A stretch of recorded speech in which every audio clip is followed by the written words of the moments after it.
오늘 본문은 여러분들이 잘 알고 계시는 이 선한 사마리아인에 관한 이야기입니다. 한 강도 만난 자가 길거리에서 쓰러져 있을 때 레위인과 제사장은 모른 척하고 지나갔지만 이 사마리아인은 그 사람을 데려다가 치료하고 또 돌봐주었다 하는 이 내용을 통해서 누가 이 강도 만난 자의 이웃인가라는 질문을 주님이 던졌습니다. 그런데 이 말씀이 이 당시 처음 예수님께 이 말씀을 들었던 유대인들에게 충격적인 것은 단지 그 강도 만난 자를 누군가 치료해 줬다라는 부분이 아니라 이 강도 만난 자는 아마도 유대인으로 판단이 되는데 이 유대인을 같은 동족인 레위인과 제사장은 모른 척하고 지나갔지만 유대인들이 멸시하고 무시하던 사마리아인은 와서 그를 치료해 주었을 때 주님은 그가 바로 진짜 강도 만난 자의 이웃이라고 말씀하신 것이 그들에겐 충격이 되었을 것 같습니다.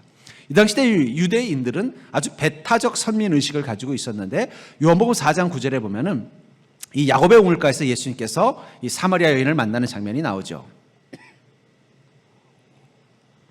근데 이 사마리아 여인이 예수님의 행색을 보니까 유대인인 거예요.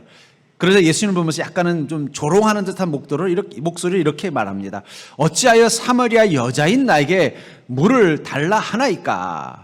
당신은 유대인으로서 어찌하여 사마리아 여자인 나에게 물을 달라 하나이까? 이렇게 말하면서 뭐라고 말하냐면 유대인이 사마리아인과 상종하지 아니함이라. 이 당시에 유대인들은 사마리아인을 아주 멸시했습니다. 아주 불길하고 부정한 존재로 생각했다는 거예요. 그래서 어떻게 했던 거예요? 상종도 하지 않았다고 말하고. 여러분, 상종이라는 말은 주로 어떤 사람한테 써요? 다시는 안 볼 사람한테 쓰죠. 뭐라 그래요? 다시는 저 인간하고 상종하나 봐라. 그만큼 유대인들은 사마리아인을 무시하고 멸시했었던 그런 어떤 배타적 선민의식을 가진 사람인데 지금 이 강도를 만난 이 유대인에게 누가 이웃이 됐다는 거예요? 그 멸시하던 사마리아인이 이웃이 됐다 하는 것이 어쩌면 처음 이 말씀을 들었던 유대인들에게는 충격이었을 것 같습니다. 어쩌면 우리 시대의 위기는 저는 관계의 위기라고 생각해요. 물질적으로는 더 풍요로워지고 있지만 인간관계는 더 피폐해지고 있어요. 한동안 우리나라의 그 응답하라 시리즈라는 드라마 보면은 응답하라 1988 19 이런 거 있었잖아요. 거기를 보면서 저는 참 이렇게 가슴이 따뜻해진 이유 중에 하나가 뭐냐면 진짜 옛날에 1980년대만 해도 우리에게는 주변에 이웃들이 많았던 것 같아요. 같이 골목에서 함께 서로의 음식을 나누고 서로의 어떤 아픔을 달래고 서로의 일에 대해서 서로 관심 가지면서 돌보던 이웃들이 많았지만 요즘 점점 어떻게 됩니까? 주변에 이웃은 없어지고 강도만 많아지고 있어요. 여러분들도 사람 만날 때 어때요? 저 사람이 나의 이웃인가라는 생각보다는 저 사람이 혹시 나의 강도가 아닐까? 내 걸 빼앗아 가거나 나를 못 살게 굴거나 나를 힘들게 하는 대상은 아닌가 늘 경계하는 마음으로 있잖아요. 저도 사택에 살면서 이 엘리베이터를 탈 때마다 제일 곤욕스러운 게 뭐냐면 아이들하고 같이 탈 때요. 제가 딱 타면 아이들이 저를 이렇게 쳐다보는 거예요. 제 인상이 그렇게 나쁘지도 않은데도 꼭 보면은 이렇게 쳐다보는 내가 이걸 아는 척을 해야 되는지 모른 척을 해야 되는지 분명히 엘리베이터에서 여러 번 본 얼굴인데도 저를 이렇게 쳐다보면 참 제가 난감할 때가 있어요. 또 반대로 또 저를 보면 되게 반가워하는 애도 있어요. 그럼 또 그걸 가서 너무 살갑게 얘기를 해야 되는지 아니면 적당히 모른 척 해줘야 되는지 참 난감한 거예요. 왜 이런 시대가 돼버렸어요? 어쩌면 우리 주변에는 이웃은 없고 강도만 많은 시대가 돼버렸기 때문이라는 거예요. 그러다 보니까 어떻게 됐습니까? 점점 관계의 기쁨의 풍성함은 사라지고 그것이 우리에게 행복감을 잃어버리게 만든다는 거예요. 인생이 행복하는 데는 두 가지가 있어야 되는 것 같아요. 하나는 물질적인 분, 물질과 또 건강도 들어가겠습니다만 또 하나는 사회적 관계도 되게 중요한 거예요. 아니 오히려 좀 경제적으로는 조금 물질적으로 좀 부족하더라도 사회적 관계가 풍성한 사람들은 행복감이 높습니다. 그래서 여러분들 어떻습니까? 정말 내가 좋아하는 사람, 편한 사람하고 있으면은요 라면을 끓여 먹어도 그 라면이 너무 맛있는 거예요. 근데 내가 너무 힘든 사람하고 같이 있으면요 스테이크를 먹어도 이게 다 소화불량이 된다는 거예요. 내가 좋아하고 마음이 편한 이웃과 같은 사람들과 함께 여행을 가면은 허름한 민박집에서 자도 그날이 너무너무 기억에 남지만 정말 내게 너무 불편하고 힘든 사람하고는 최고급 호텔에 가서 자도 빨리 집에 가고 싶은 마음밖에 안 든다는 거예요. 그러니까 그런 의미에서 어쩌면 우리에게 행복을 주는 더 큰 힘은 물질적인 풍요보다도 관계의 풍성함에 있는 것입니다. 그런데 왜 우리는 점점 인간관계 속에서 피폐함을 느낄까요? 선한 만남은 없고 마치 강도를 만난 상황과 같은, 이 선한 사마리아인을 만나는 기쁨은 없고 강도를 만난 상황과 같은 이 속에서 우린 점점 더 그 마음의 기쁨과 만족을 잃어버린 인생을 살고 있다는 것입니다. 우리는 자꾸 그거를 더 풍요롭지 못해서, 물질적인 풍요가 없어서라고 생각하고 있지만, 제 눈에는 오히려 물질적인 풍요의 문제가 아니라 이 관계의 피폐함이 어쩌면 현대인들의 그 불행감의 원인이 아닐까 하는 생각이 들어요. 제가 이 서울에 살 적에 불과 한 20년 전만 해도 뭐 벤츠나 BMW라는 고급 외제차는요, 저 서울에서도 강남에나 가야 볼 수 있는 차였어요. 제가 사는 동네는 그런 차 없었습니다. 그러다 어쩌다 강남 가면 저게 그 벤츠란다, 저게 뭐 무슨 BMW란다, 야 대단하다 이런 생각을 하셨어요. 근데 요즘은 평택 서정리에도 그렇게 차들이 많더라고요. 막 길거리에 주차되어 있는데 보니까 막 벤츠가 있고 BMW가 있는 거예요. 그게 무슨 얘기예요? 그만큼 풍요로워졌다는 거예요. 이 주차장들마다 막 차들이 넘쳐나가지고 차 세울 데가 없다는 얘기는 뭐예요? 사람들마다 다 차들이 있는 풍요로움. 어쩌면 우리가 20년 전보다 우리는 더 풍요로운 물질적인 풍요를 누리고 사는 삶을 살지만, 여전히 우리가 뭔가 인생이 결핍되어 있는 진짜 원인은 더 풍요로워지지 못해서가 아니라 이 관계의 풍성함이 없어져 버린 거예요. 옛날에는 좀 가난해도 뭔가 이 선한 이웃을 만나서 함께하는 기쁨이 있는 관계였다면, 지금은요 뭔가 물질적으로는 좀 더 나아진 삶을 사는 것 같지만 만남의 기쁨, 만남의 복은 없는 것 같은 인생을 살고 있다는 것입니다. 전 그런 의미에서 하나님이 우리에게 주시는 복 중에는 이 만남의 복도 있다고 생각합니다. 이 만남의 복이 있는 사람이 어떻게 보면 더 행복한 인생이 될 수 있는 것 같아요. 저도 가만히 제 인생 하나님이 주시는 복을 보면은요, 물질의 복보다는 만남의 복을 더 많이 주신 것 같아요. 전 그런 의미에서 여러분들이 물질의 복뿐만 아니라 만남의 복도 누리는 인생이 될 수 있기를 주의 이름으로 축복합니다. 근데 우리가 만남의 복을 누리려면은 우리에게도 그 복을 누릴 수 있는 믿음의 자세가 필요하다는 거예요. 그렇다면은 오늘 이 본문에 이 강도 만난 자가 이 선한 사마리아라는 이웃을 만나서 그가 정말 그곳에서 길거리에서 정말 피 흘리며 죽을 수밖에 없었던 그 힘든 순간에 만남의 복을 누리게 됐던 이 비결을 통해서 우리가 이 만남의 복을 누리는 삶을 살려면 어떤 믿음을 가지면 되는 것인가를 함께 깨닫고, 여러분들이 만남의 복을 누리는 인생이 될 수 있기를 주의 이름으로 축복합니다. 먼저 우리가 만남의 복을 만들려면 우리에게 필요한 것이 있습니다. 절대로 해볼까요? 우리는 선한 사람을 만나는 게 중요한 것이 아니라 선한 상황을 만드는 것이 중요하다. 우리가 만남의 복을 누리려면 우리가 선한 사람을 만나는 것보다 더 중요한 것은 선한 상황을 만드는 것입니다. 본문 34절을 보면은 가까이 가서 기름과 포도를 그 상처에 붓고 싸매고 자기 짐승에게 태워 주막으로 데려가서 돌보아 주니라. 이 사마리아인은 이 강도 만난 사람을 어떻게 했다고 말하고 있어요? 가까이 가서 그를 싸매고 돌보아 주었다라고 말하고 있습니다. 근데 바로 직전에 이 레위인과 제사장은 그 강도 만난 자를 보고 모른 척 지나가 버렸어요. 왜 그랬을까요? 그들은 악인들이고 이 사마리아인은 선한 사람이라서 그랬을까요? 왜 예수님은 이 비유를 할 때 레위인과 제사장을 비유로 들었을까요? 그냥 같이 장사하는 사람 중에 한 명, 혹은 농사 짓는 사람 중에 한 명, 뭐 어디 여행을 다니는 사람 중에 한 명, 이렇게 말해도 되는데 왜 구체적인 어떤 직책과 신분을 상징하는 레위와 제사장이라는 이름을 썼을까요? 어쩌면 이 레위와 이 제사장은 유대인들 중엔 그래도 가장 도덕적, 영적으로 선한 자라고 판단되는 사람들이란 말이에요. 그런데 그들이 정작 강도 만난 사람을 보고는 어떻게 했다고 말하고 있어요? 모른 척하고 지나갔다는 거예요. 그런데 유대인의 시선에서는 악한 자, 불결한 자라고 생각했던 이 사마리아인은 강도 만난 자에게 와서 그를 치료해주고 적극적으로 돌봐줬다고 말하고 있는 것입니다. 그렇다면 하필이면 이 강도 만난 자가 거기 쓰러져 있을 때 지나갔던 그 레위인과 제사장이 수많은 레위인과 제사장 중에서 악한 자, 위선자들이었기 때문에 그랬을까요? 그것이 아니라 그들은 악인이라서가 아니라 그 상황 속에서 자신이 선한 자의 역할을 감당하고 싶은 마음의 준비가 없었기 때문이라는 거예요. 요즘 가끔 뉴스에 보면은 길거리에서 어떤 폭행을 당하거나 사고를 당했을 때 주변에 사람들이 있음에도 불구하고 아무도 도와주지 않아서 위험한 적이 있었다, 뭐 이런 기사들을 볼 때가 있어요. 그럼 그 주변에는 하필이면 그때 다 나쁜 사람들, 이기적인 사람들, 탐욕적인 사람들만 있었기 때문에 그 사람이 그런 어려움을 겪은 게 아니라는 거예요. 다들 뭐예요? 그 사람 앞에 다가가서 그 사람을 싸매주고 돌봐주면서 그 사람 앞에 선한 자가 될 준비가 되어 있지 않았던 거예요.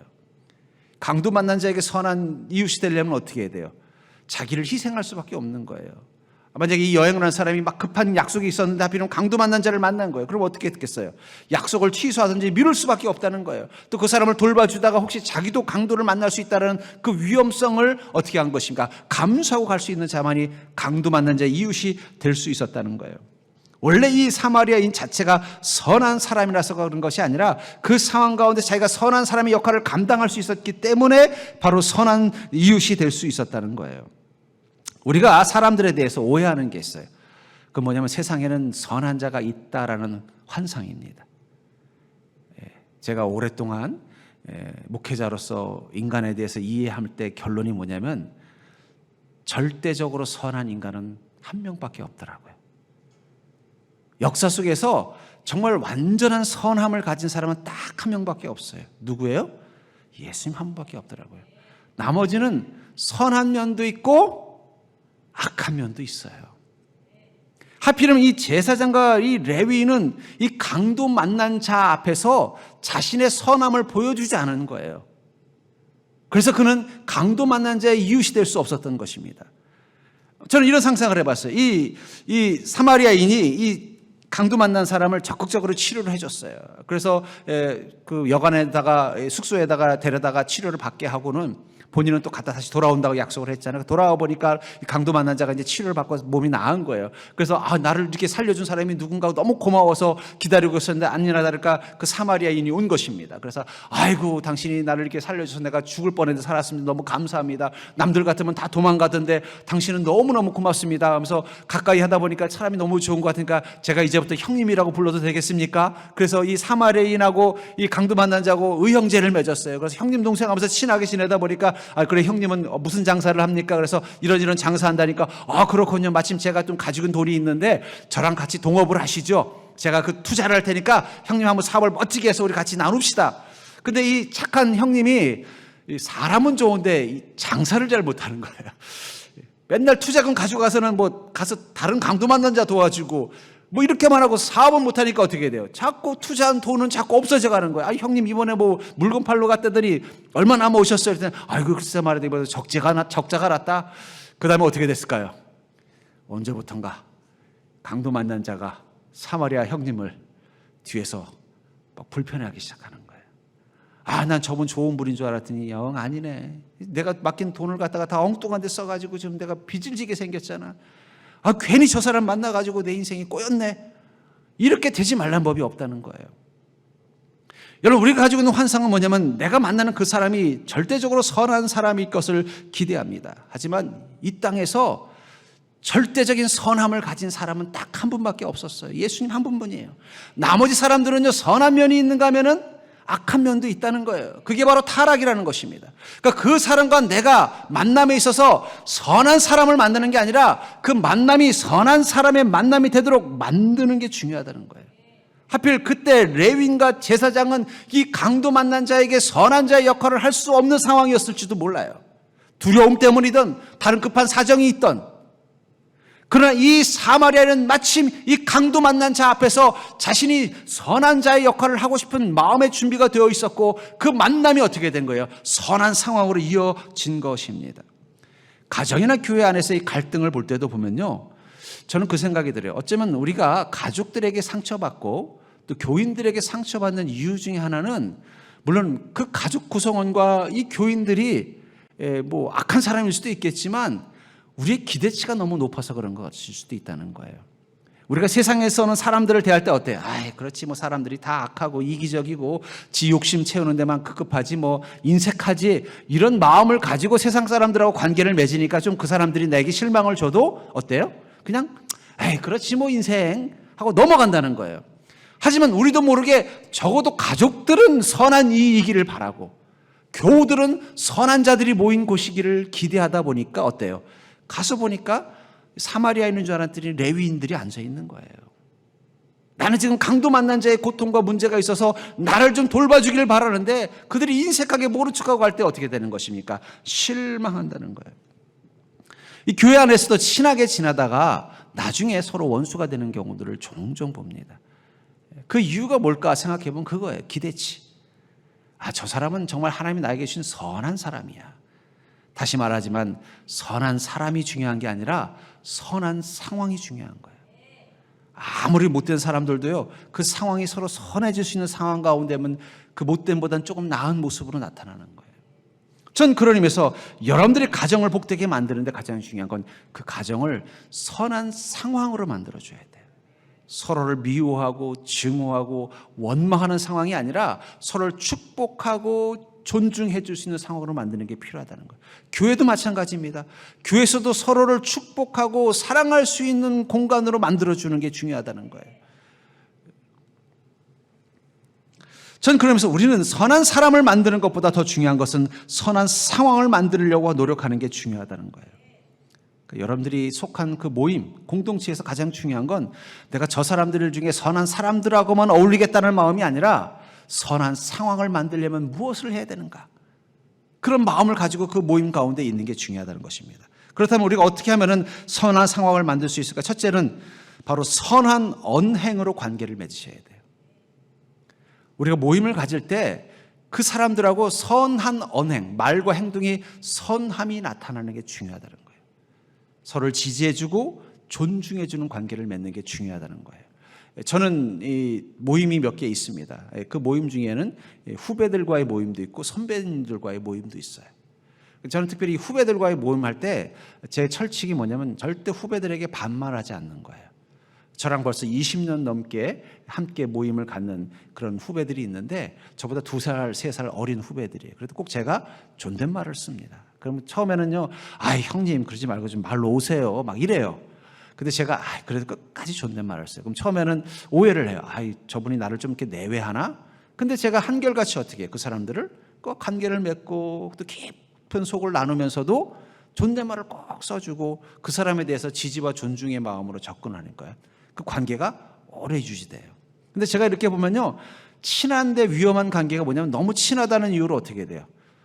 선한 말이 아니라 자꾸 비난하는 말, 욕하는 말, 공격하는 말을 많이 하면은요, 처음에는 그래 뭐 우리 사이가 친하니까 들어주지 하다가 이게 조금 삐딱한 상황이 되면 어떻게 돼요? 그게 기분 나빠지기 시작하면은 그게 결국은 분열과 싸움의 원인이 되는 경우들을 참 많이 봅니다.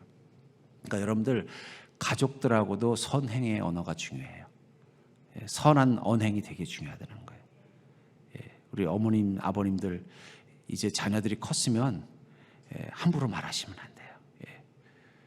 저희 아버님께 제가 참 감사한 게 뭐냐면 이제 제가 어른이 됐으니까 꼭 뭐 님자는 안 붙여도 꼭 존칭을 해주는 거예요. 윤목사 이렇게. 저 지금도 제 동생한테는 아무개야 하지 않고 그 직책을 부른다. 뭐 윤집사 뭐 이렇게. 그 내외하려고 그런 게 아니라 뭐예요? 선한 상황을 만들어주는 게 중요하다는 거. 어릴 때 생각하고 야 하다 보면 어느 순간 나 다 컸는데 저 형이 지금도 나한테 야하네 그러면 기분 나빠지는 거예요. 그걸 알기 때문에 어떻게 되냐면 선한 언행으로 함께하는 게 중요하다는 거예요. 두 번째는 변화시키려고 하지 말고 변화될 것을 기대하십시오. 여러분들 자기도 변화시키지 못하는 자신을 남이 어떻게 변화시키겠어요? 본인도 변하지 못해서 내가 왜 이러는지 몰라 하면서 안 변하고 있는 그 사람을 옆에 있는 내가 어떻게 변화시키겠냐는 거예요. 그들을 변화시킬 수 있는 것은 2가지입니다. 하나는 하나님, 또 하나는 선한 상황 가운데 계속 노출시키는 거예요. 이 어릴 아이들이 이게 유치원 같은 데 가잖아요. 그러면 그 유치원에 모이면은 보면 이제 처음 유치원 애 중에는 아주 개구지고 좀 이기적인 애들도 있어요. 그럼 처음엔 가면요, 막 자기 마음대로 하려고 막 장난감도 뺏고 다른 애랑 막 싸움도 해요. 그러다가 그걸 막 애들이 힘들어하고 불편해해도 선생님이 잘 다독여서 걔를 그 모임에 넣어주면요, 처음에 이렇게 하다가 집에서 하던 그 이기적인 행동들을 하나씩 내려놓고 어떻게 돼요? 다른 아이들에게 보조를 맞춰가면서 똑같이 양보하고 배려하면서 변화가 된다는 거예요. 그러니까 여러분, 선한 상황을 만드는 게 왜 중요하냐? 선한 상황에 들어오면은 조금 악한 사람도 덜 악해질 수 있게 되는 거예요. 그 사람을 우리가 완전히 바꿀 수는 없습니다. 그것은 우리의 능력이 아니에요. 그건 하나님의 능력이에요. 그리고 우리가 선한 상황을 만들어주면 설령 이기적이고 또 탐욕스러운 사람도 그 속에서 어떻게 돼요? 자기 안에 숨겨져 있었던 선한 본성들을 드러내서 사용하면서 변화되는 거예요. 왜 세상이 점점 악해져 가는가? 상황을 악한 상황으로 자꾸 만들어서 그래요. 세상 구조가 자꾸 싸우고 미워하고 시기하고 질투하고 의심하는 상황으로 자꾸 만들어가니까 그 속에 한 개개인들의 그 선함은 자꾸 소멸되어져 가고 악함이 드러나기 때문에 세상이 지금 이 모양이 되는 거예요. 저는 그런 의미에서 교회의 사명은 선한 상황 속에 사람들이 거할 수 있도록 만드는 거라고 생각해요. 세 번째는 뭐냐면 악한 말과 생각과 행동을 미리 차단하는 것입니다. 선한 상황을 만들려면요, 그 상황을 방해하는 악한 말과 생각과 행동을 미리 차단하는 거라는 거예요. 마귀가 인간을 불행하게 만들 때 사용하는 전략 중에 하나가 뭐냐면은 춤판을 싸움판으로 만드는 것입니다. 춤판이라는 건 뭐예요? 우리 너무 그것을 좀 부정적으로 생각하지만 서로 함께 신나게 막 흥겹게 막 서로 축복하고 사랑하고 막 좋아하고 막 잔치를 벌이는데 그 잔치를 어떻게 만드는 거예요? 나중에 멱살 잡는 싸움판으로 만드는 게 마귀의 전략이라는 거예요. 그런 전략을 쓰기 때문에 어떻게 하냐면 이 선한 관계 속에 서로 축복하고 지지해주고 존중해줄 수 있는 그 관계 가운데 자꾸 뭔가 악한 말을 하는 사람들이 생겨요. 뭔가 의심하고 불평하고 미워하고 뒷담화하고, 어디나 다 그런 사람들이 있어요. 근데 중요한 건 그 사람들이 대장이 되게 하면 안 된다는 거예요. 그 사람들이 그곳에 와서 어떻게 하는 거예요? 자신의 언행을 선한 언행으로 바꾸게 만들어줘야 되는데, 참 이렇게 보면 구역 모임할 때도 그런 게 있어요. 보면은 뭐 기존에 구역 식구들끼리 서로 사랑하고 지지하고 존중해서 모임을 잘하고 있는데 새로운 분을 이제 거기다 영입을 해드린 거예요. 새신자가 와서. 근데 이분이 와서는 자꾸 뭔가 자신이 원래 가지고 있었던 그 성품, 자꾸 뭔가 남을 의심하고 또 부정적인 이야기하고 이런 것들을 자꾸 던지는 거야. 아, 그래 여기 모임에 와가지고 그런데 말이에요. 우리 우리 구역장님은 없는 자리에서 잠깐 자리 비우면 구역장님은 좀 보니까는 조금 인색한 것 같은데 막 이러면서 자꾸 분위기를 어떻게 해. 처음에는 막 자기들끼리 좋았다가 그런 얘기를 한 번씩 둘씩 듣다 보면 어떻게 돼요? 그런가 하면서 어떻게 마음이 끌려가는 거예요. 그러다가 이 사람이 모든 대화와 모임을 주도하면은요, 그 다음부터 그것은 선한 상황이 아니라 악한 상황으로 바뀌어 버리더라고요. 그때 딱 스톱을 시키는 거죠. 우리는 이 모임에서 서로 축복하고 기도해주고 서로 사랑하는 것만 합시다. 차단해주는, 쫓아내라는 얘기가 아니라 그 사람이 변화되려면은 그 사람이 그 모임에서 하는 행동이 자신이 가지고 있는 악한 언행을 드러내지 못하도록 주도하지 못하도록 막아주는 지혜가 필요하다는 거예요. 가정 내수도 그래요. 가족들끼리 관계가 좋다가도 한 사람이 와서 비난하고 비판하고 조롱하는 그런 얼투와 언행과 태도를 가진 가족이 들어와서 문제를 나쁘게 할 때 어떻게 해요? 딱 스톱시키는 것도 필요한 거예요. 너 그 말 하지 말아라. 그래서 선한 상황을 우리가 사람들을 선한 사람을 만나고 선한 사람으로 바꾸는 것은 우리 능력의 바깥이지만 선한 상황은 우리가 만들 수 있다는 거예요. 그 상황이 바로 이 세 가지라는 거예요. 서로 간에 선한 말과 행동하고 서로를 지지해주고 존중해주려고 노력하고 그 사람들을 억지로 변화시키려고 하는 것이 아니라 변화될 것을 기대하는 마음을 가지고 관계를 갖고, 그리고 그 마음, 그 관계를 깨트리려는 악한 말과 행동과 그런 것들을 미리 차단하려고 노력하는 그 자세로 가면은 그 선한 상황이 지속되면 지속될수록 그 구성원들도 어떻게 돼요? 변화가 일어나는 거예요. 그리고 그 모임은 복된 모임이 될 수 있다는 것입니다. 두 번째로 우리가 관계 속에서 만남의 복을 만들기 위해서 우리에게 필요한 믿음의 자세는 뭐냐면, 그렇기 때문에 우리는 먼저 내가 아닌 하나님이 택한 이의 이웃이 되는 마음으로 관계를 맺어야 된다는 거예요. 내가 아니라 하나님이 택한 이의 이웃이 되겠다는 마음을 가지고 관계를 맺어야 된다는 것입니다. 36절에 보면은 내 생각에는 이 세 사람 중에 누가 강도 만난 자의 이웃이 되겠느냐. 주님 뭐라고 말씀하셨어요? 누가 강도 만난 자의 이웃이 되겠느냐. 여기 레위인과 제사장 아까도 말한 것처럼 그들이 악인이라는 말은 어디에도 없어요. 다만 이 강도 만난 자의 이웃이 되지 않았을 뿐이에요. 그들도 또 다른 누군가에게는 선한 이웃일 거예요. 어쩌면 그들 중에는 이 강도 만난 자의 이웃이 되지 못한 이유가 지금 자기가 아는 어떤 사람이 심각한 문제가 있어서 빨리 가서 해결해 줘야 되기 때문에 이 사람을 모른 척하고 지나갈 수밖에 없었던 상황이었을 수도 있다는 거예요. 여러분들 살다 보면 때로는 이유 없이 싫은 사람들이 있죠. 왠지 저 사람만 보면은 불편하고, 왠지 저 사람은 좀 긴 경계가 되고, 왠지 저 사람하고 얘기만 할수록 자꾸 뭔가 답답하고 가까이 하고 싶지 않은 사람들이 있잖아요. 최근에 그 스포츠 폭력에 관한 기사를 보니까 한 남자 배구 선수가 자기가 코치에게 폭행을 당한 것에 대해서 이렇게 설명하더라고요. 어느 날 코치가 자기를 막 심하게 때리면서 하는 말이, 너는 그냥 이유도 없이 싫다라는 말을 들었을 때 충격을 받았다는 거예요.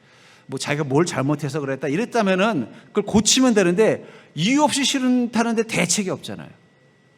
우리에게도 나름대로 우리 인생의 블랙리스트가 있어요. 저 사람은 그냥 가까이 하기 싫어. 저 사람은 친하게 지내고 싶지 않아. 또 반대로 또 화이트 리스트가 있죠. 저 사람하고는 꼭 친하게 지내야지.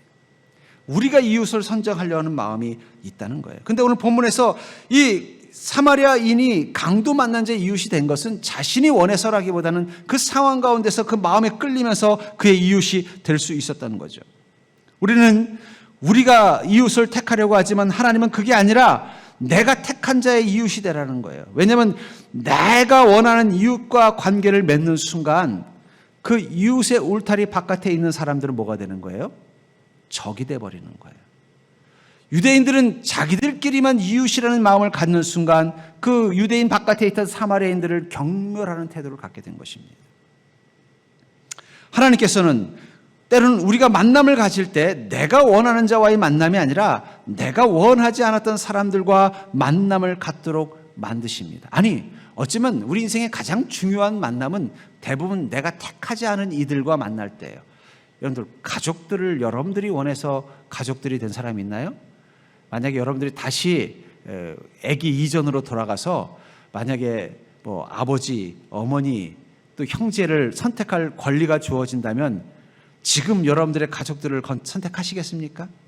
만약에 여러분들이 블랙리스트, 화이트리스트에서 내가 정말 가족 되기 이웃이 되기 싫은 사람들 리스트를 쭉 뽑고 있는데 오늘 집에 들어가서 한번 고민해 보세요. 여러분들 가족들의 이름을 쫙 써놓고 만약에 이 사람하고 내가 구역 식구를 하겠으면 한다면은 나는 할 것인가 안 할 것인가 한번 해보세요. 여러분들의 가족 이름을 쭉 적어놓고 구역 식구가 될 수 있는 사람을 체크 한번 해보세요. 몇 명이나 이 사람하고는 계속 구역 식구 해야지 되는지. 그러니까 사실은 내 인생에 가장 중요한 사람도 내 마음속에서는 블랙리스트인 경우가 많다는 거예요. 이웃이 되고 싶지 않은 사람. 근데 어떻게 이웃으로 살고 있어요? 어떡하겠어요? 자녀로 태어났고 부모가 되어 있으니까 그런 거지. 형제니까 그들과 함께하는 거. 실제로 우리는요, 내가 택하지 않은 사람들과 이웃이 되는 법을 훈련받지 않으면 우린 만남의 고통이 늘 클 수밖에 없어요. 왜냐하면 내가 원하는 사람과 만날 수 있는 확률은 낮아요. 하지만 내가 원하지 않는 블랙리스트에 있는 사람들과 그들과 관계를 맺어야 될 때가 더 많다면 그들과 어떻게 관계를 잘 맺느냐에 따라서 우리 인생의 만남은 풍성함이 되고 선한 만남을 누려나갈 수 있다는 것입니다. 그렇다면 우리가 어떻게 하면 내가 아니라 하나님이 택한 이의 이웃이 되어 살 수 있나요? 첫 번째는 뭐냐면 그들을 하나님이 내게 보내셨다는 것을 믿는 믿음입니다. 여러분들 가족들은 하나님이 여러분들에게 보낸 이들이라는 사실을 기억하시기 바랍니다. 어쩔 수가 없어요. 하나님이 보냈어요. 불교에서는 그거를 뭐라 그러죠? 뭐 인연, 뭐 업보, 뭐 이런 말을 쓴다고 하지만 우리 기독교에서는 뭐예요? 하나님이 맺어주신 자라는 거예요. 그래서 제가 결혼 주례를 할 때 꼭 마지막에 그 성혼 선언할 때 뭐라고 말하냐면 하나님이 맺어준 자 사람이 끊을 수 없으리라 선언을 합니다. 하나님이 맺어줬다고 갖는 거예요. 두 번째는 그들과 관계를 맺으려면 그들의 강도 만난 부분을 발견해야 된다는 것입니다. 34절을 다시 보시면 가까이 가서 기름과 포도주를 그 상처에 붓고 싸매고 자기 짐승에 태워 주막으로 데려가서 돌보아 주니라. 우리가 만난 이웃이 정말 내 마음에 쏙 들고 나에게 유익을 주는 이 레위인과 제사장과 같은 이웃이면 더 좋겠죠. 근데 때로는요, 내게 아무런 도움을 주지 못하고 오히려 내가 도와줘야 될 강도 만난 사람과 같은 자가 우리 이웃일 때가 있다는 거예요. 만약에 여러분들이 어디 여행을 가는데 여기 좌석이 있는 거예요. 같이 동행하는 좌석이 있는데 보니까 한 사람은 레위인이고 한 사람은 제사장이고 한 사람은 강도 만난 사람이라고 생각해 봅시다. 여러분들 누구랑 같이 여행하고 싶으세요? 그 세 사람 중에 한 명이랑 여행해야 된다면 여러분 누구랑 여행하고 싶으세요? 강도 만난 사람하고 여행하고 싶은 사람 한번 손 들어 보십시오. 한 분도 없으시네요. 왜 그렇습니까? 강도 만난 사람에 여행하면 경비 내가 다 대줘야 되고, 아픈 거 내가 다 치료해줘야 되고, 밤에 아프다 그러면 옆에 가서 주물러 줘야 되고. 차라리 레위인하고 같이 가면 어떻게 돼요? 그래도 좀 수준이 있는 사람이니까 뭐 좀 내가 오히려 밥도 좀 얻어 먹을 수도 있고요. 제사장이랑 같이 여행하려면요, 그 사람이 나를 위해서 기도도 해주고 영적으로 케어도 해주니까 얼마나 좋아요. 근데 문제는 하나님이 우리 옆에 누구를 앉히셨다고요? 레위인도 아니고 제사장도 아니고 강도 만난 자를 앉히신다는 거예요. 어떡하겠어요? 내 마음은 차라리 레위인이랑 같이 여행하고 싶고 제사장하고 여행하고 싶은데 하필이면 이 가이드이신 하나님이 옆에 강도 만난 사람을 딱 앉혀놓으니까 그 다음부터 나의 이웃은 이 강도 만난 자랑 여행을 끝내야 되는 거예요. 그럼 어떻게 그 여행을 복된 여행을 만들겠어요? 그 사람의 강도 만남을 깊이 보는 거예요. 저 사람은 무엇 때문에 저렇게 아파하고, 저 사람은 무엇 때문에 저렇게 강팍하고, 저 사람은 무엇 때문에 사람들에게 저렇게 상처 주는 행동을 할까? 관찰이 필요하다는 거예요. 그 가까이 가는 거예요. 싸매고 그 부분을 이해해 주는 게 되게 중요해요. 공감. 우리 아까 하나님이 우리를 공감하신다는 거죠. 여러분, 상처받은 동물들은 거칠어집니다. 제가 저는 몇 번 예화를 들었습니다만, 저는 저희 살던 부모님 집에 쥐덫을 놨는데 그 쥐덫에 이 쪽제비 새끼 한 마리가 잡혀 들어온 거예요. 뭐 쪽제비지만 새끼니까 얼마나 겠어요. 쥐만 하니까 쥐덫에 들어갔겠죠. 근데 이 쪽제비 새끼가 막 으르렁거리는데, 그 새끼지만 이빨이 무섭더라고요. 누가 옆에만 가든 막 으르렁거리는 거예요. 근데 그게 무서워 보이는 게 아니라 안쓰러워 보이더라고요. 어린 새끼가 어미를 잃어버리고 어찌어찌 하다 보니까는 이제 맛있는 음식 냄새가 나서 들어왔는데 하필 쥐덫에 들어온 거예요. 그러니까 자기는 얼마나 무섭겠어요. 두렵겠어요. 아직 이제 엄마 젖도 뗄 정도밖에 안 됐는데. 그러니까 그 연약함을 뭘로 표현하는 거예요? 공격적인 행동으로 표현하는 거예요. 그래서 그걸 풀어줬어요. 그래서 이제 덫을 열어가지고 풀어서 내보내면서, 어쩌면 사람들이 저렇게 거칠고 악하게 행동하는 이유 중에는 물론 정말 악한 사람도 있지만 상처받은 그 상처를 감추기 위해서 더 공격적인 행동을 하는 사람들도 있는 것 같아요. 그걸 싸매줘야 그 관계가 어떻게 돼요? 복된 관계가 되는 거예요. 또 무엇보다도 주님이 우리에게 주신 그 계명을 실천하는 마음으로 관계를 맺는 게 중요하죠. 하나님 우리에게 주신 제2계명이 무엇이죠? 내 이웃을 내 몸과 같이 사랑하라. 근데 여러분들, 우리 인생에 가장 내 선택권이 없었던 첫 번째가 뭔지 아세요? 내 몸이에요. 여러분들, 지금 여러분들의 몸을 여러분들이 선택했습니까? 만약 여러분들이 이 땅에 태어나기 전에 내 몸을 선택할 권리가 주어졌다면 아마 여기 다 장동건, 고소영 씨만 앉아 있었을 거예요. 저도 어릴 적에 재미있었던 드라마 중에 600만 불의 사나이가 있었습니다. 그래서 제가 그걸 보면서 기도해서, 하나님, 이왕이면 저도 저 백인처럼 태어나게 해주시지, 왜 동양인으로 태어나게 해서 저도 저 600만 불 사나이처럼 그냥 막 뚜두두 소리가 나면 막 담정도 뛰어넘고 그냥 무거운 것도 들 수 있게 해주시, 이 비리비리 약한 이 동양인으로 태어나게 하셨으니까 그게 불만이었어요. 그래서 하나님, 왜 저를 600만 불 사나이처럼 태어나게 해주시지. 사실은 우리 몸이야말로 내가 가장 가까이 하고 싶지 않은 몸 아닌가요? 만약에 하나님께서 내가 몸을 바꿀 수 있는 권리를 주신다면 아마 여러분들 지금 몸으로 사시겠다는 분 한번 손 들어보세요. 아무도 없잖아요. 다 마음에 안 드시는 거잖아요. 마음에 안 들지만 어떻게 해요? 아이고, 그래도 머리 예쁘게 빗고 못생겼지만 그래도 어떻게 해요? 열심히 화장 바르고 그냥 배 나오지만 어떻게 해요? 그래도 배에 힘주고 사랑하려고 아끼는 게 내 몸이잖아요. 그러니까 내 이웃을 어떻게 하라고요? 내 몸과 같이 사랑하는 것은 내 마음에 들지 않는 몸이지만 어떻게 하는 거예요? 조금이라도 이뻐 보이게 하려고 화장하고, 조금이라도 건강해 보이게 하려고 운동하고, 조금이라도 잘나 보이게 하려고 좋은 옷을 입는 것처럼 내 주변의 못난 이웃들을 그렇게 한번 사랑해 보라는 뜻이라는 거예요. 전 그런 의미에서 우리가 타인과 관계를 맺을 때 택할 수 없었던 내 몸을 다루듯이 한번 관계를 해보십시오. 여러분들 자신이 마음에 들지 않으면 않을수록 다른 사람들도 이 마음에 들지 않는 나를 대하는 태도를 한번 대해보라는 거예요. 저기 있는 게 다른 사람이 아니라 나다 하는 마음 가지고. 왜 부모가 자식들 앞에서는 늘 자식들을 정성껏 사랑으로 돌볼까요? 자기 얼굴이 보여서 그런 거예요. 어쩌면 하는 짓이 내가 했던 그 짓을 똑같이 하고 있는지, 남의 자식이면 한 대 때려주고 싶은데 내 자식이니까 어떻게 돼요? 미안하니까 사랑으로 돌봐주는 거야. 미안하다, 네가 나 닮아서 네가 그런 인생 살고 있구나. 그게 바로 내 이웃을 내 몸과 같이 살아가라는 뜻이라는 거예요. 세 번째로, 무엇보다도 우리는 선하신 하나님이 함께하는 만남을 가지셔야 된다는 것입니다.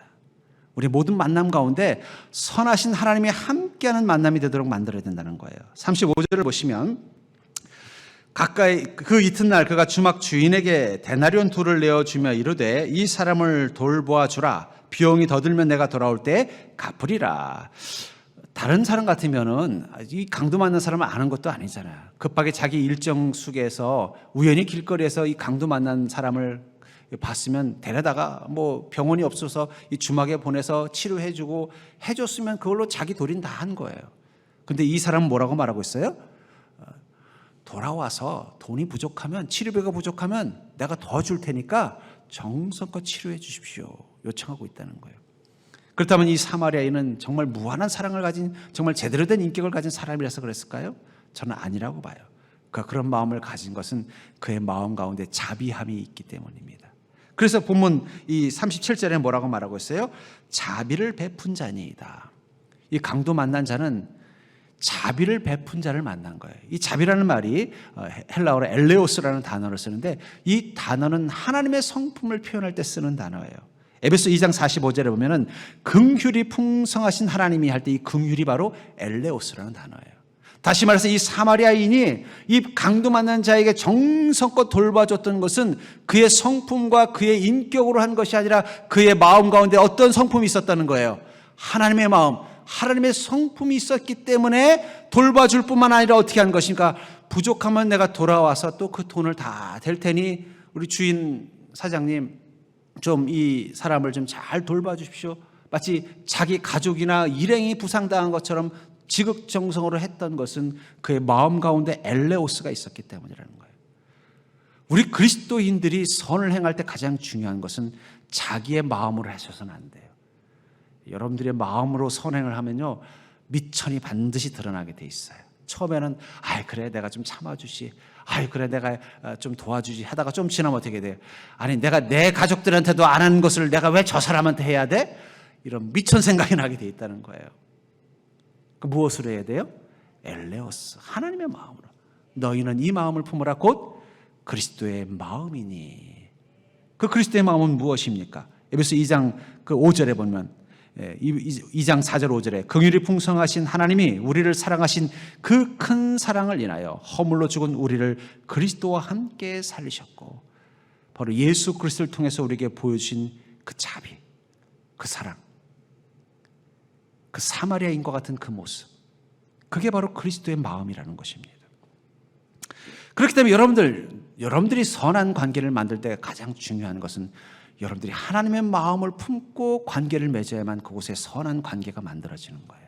내가 가지고 있는 성품, 내가 가지고 있는 인격, 내가 가지고 있는 도덕성을 가지고는요, 선한 관계를 만들 수 없어요. 한계치가 오게 돼 있다는 거예요.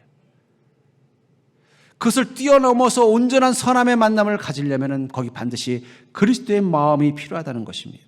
그래서 갈라디아서 5장 22절부터 26절은 바로 우리가 그 선한 마음을 가지고 나아가는 자가 되기 위해서 하나님과 함께 동행하는 것을 성령님이 우리 안에 계심으로 표현하고 있습니다. 이렇게 말하고 있죠. 만일 우리가 성령으로 살면 또한 성령으로 행할지니. 그리스도인은 성령님이 사는 인생이시죠. 내가 사는 것이 아니요 오직 내 안에 그리스도가 사는 것이다. 성령님은 그리스도의 영이십니다.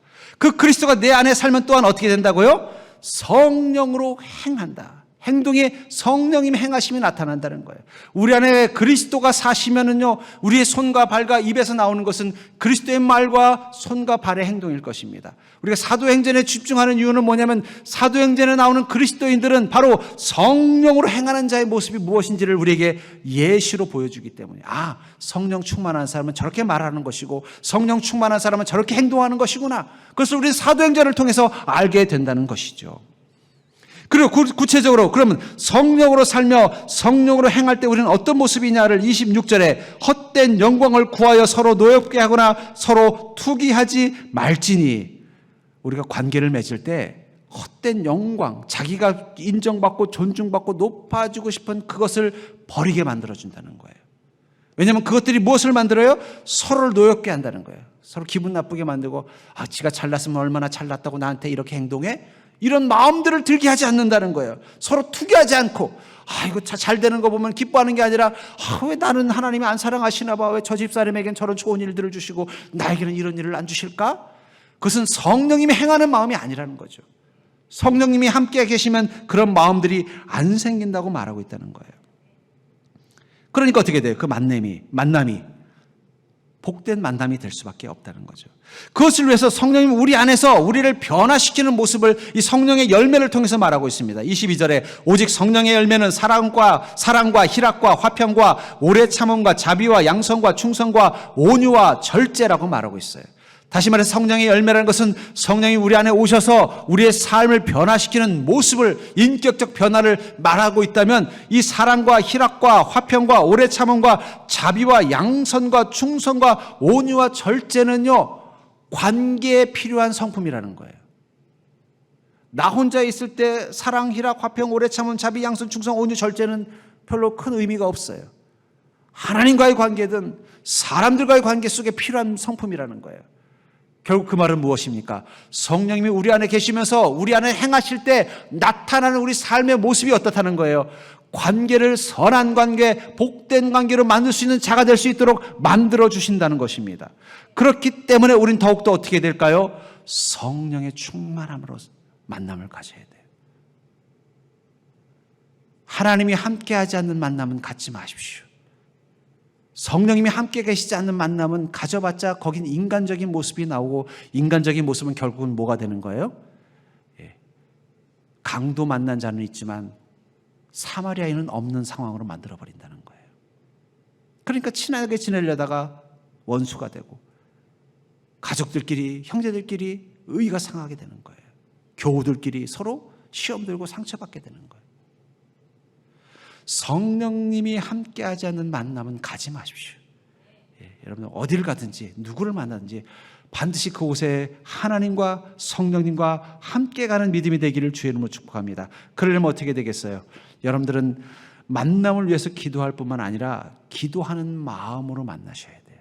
하나님, 제가 오늘 누구누구 만나러 가는데 그것이 선한 관계가 될 수 있도록 나와 함께 동행해 주시면서 내 말과 행동 속에서 행하여 주시옵소서. 여러분 기도하셔야 돼요. 여러분 자녀들 대학 합격하는 것만 기도하시면 안 되고요. 남편들 직장 사업 잘 되는 것만 기도하시면 안 되고, 모든 만남 가운데 성령님이 함께 하시도록 기도하셔야 돼요. 가족들을 위해서 기도할 때도 가족들 개개인의 삶을 위해서도 기도하는 것도 중요하지만 우리 가족들과 함께하는 그 시간을 위해서도 기도하셔야 돼요. 특별히 오랜만에 명절이 돼서 가족들이 많이 모일 때 우리 가장 되시는 분들은 모이기 전에 다 모였냐? 우리 기도 한번 하자. 아버지 하나님, 오늘 2박 3일 이 설 명절 세는 동안 성령님 함께 계셔서 우리가 선한 만남 가질 수 있도록 축복하여 주시고, 우리 입에서 서로를 미워하고 원망하고 저주하는 입술은 나오지 않도록 지켜주시옵소서. 악한 마귀가 우리 가족들이 오랜만에 모였는데 이 모임이 미움과 다툼과 후회로 끝나지 않도록 지켜주시옵소서. 기도하고 모이셔야 돼요. 왜냐하면 마귀는 뭐라 그랬죠? 춤판을 싸움판으로 만드는 거예요. 축제의 자리를 전쟁터로 만드는 게 마귀의 전략이기 때문이에요. 어쩌면 우리는 지금 코로나로 인하여 여러 가지 물질적으로 어렵다라고 말하지만 정말 우리를 불행하게 만드는 것은 물질의 부족인가? 어려움 속에서도 선한 관계가 풍성하면은요, 우리는 행복할 수 있습니다. 어쩌면 지금 이 땅에 지금 부족한 것은 물질이 아니라, 돈이 아니라 선한 관계의 부족이에요. 여러분들이 먼저 여러분들의 가정을 선한 공동체로 만드는 자가 되기를 주의 이름으로 축복합니다. 여러분들의 모든 모임들이 하나님의 은혜와 기쁨을 나눌 수 있는 복된 공동체로 만들 수 있는 자가 되기를 주의 이름으로 축복합니다. 우리 교회를 위해서 제가 기도하는 제목도 그것입니다. 이곳이 선한 공동체가 되어서 어떤 사람이 오더라도 그 마음이 선한 자로 바뀌어 돌아가는 곳이 될 수 있도록 하나님 이 교회를 사용해달라고 기도하는 것입니다. 여러분들 그럼 만남의 복을 누리고 사는 복된 자가 되기를 주의 이름으로 축복합니다.